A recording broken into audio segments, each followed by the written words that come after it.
देशी ढोल नामनी आ YouTube channel में हूँ आप सौનું स्वागत करूँ छूँ। तो आज આપણે ધાર્મિક વાત કરીશું સત્યનારાયણના વ્રત વિશે। તો મિત્રો, આ વ્રત કોઈ પણ માસની પૂનમે અથવા કોઈ શુભ દિવસે ઉજવવામાં આવે છે। વ્રત કરનારે ભગવાન સત્યનારાયણની ખૂબ જ શ્રદ્ધાપૂર્વક વિધિવત પૂજા કરવી, કથા વાર્તા વાંચવી, સાંભળવી અને કથાને અંતે આરતી ઉતારી સવાસે લોટનો શીરો પ્રસાદ બનાવી વહેંચવો। આ વ્રત કરવાથી સુખ શાંતિ પ્રાપ્ત થાય છે અને આપણા દરેક કાર્યો પાર પડે છે। એકવાર નારદ મુનિ ફરતા ફરતા મૃત્યુલોકમાં આવી પહોંચ્યા। તેમણે માનવીઓના દુઃખ દર્દ જોયા અને તેમનું હૃદય દ્રવી ગયું। એ માનવીઓનું દુઃખ જોઈ તેમને લાગી આવ્યું। આથી તેઓએ એ બધાને દુઃખમાંથી ઉગારવા માટે ભગવાન શ્રી નારાયણ પાસે જઈ પહોંચ્યા।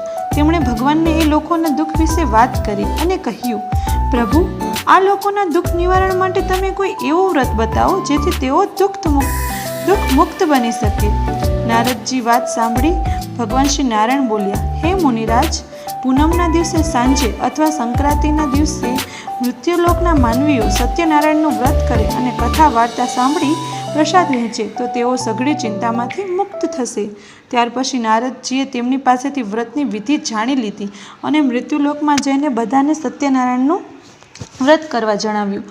ભગવાન શ્રી સત્યનારાયણના વ્રતનો મહિમા અપાર છે।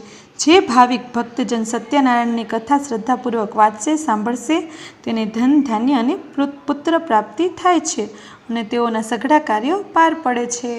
તો મિત્રો, તમને જો મારી આ ધાર્મિક વાર્તા ગમી હોય તો મારી ચેનલને લાઈક અને સબસ્ક્રાઈબ જરૂરથી કરજો। આભાર।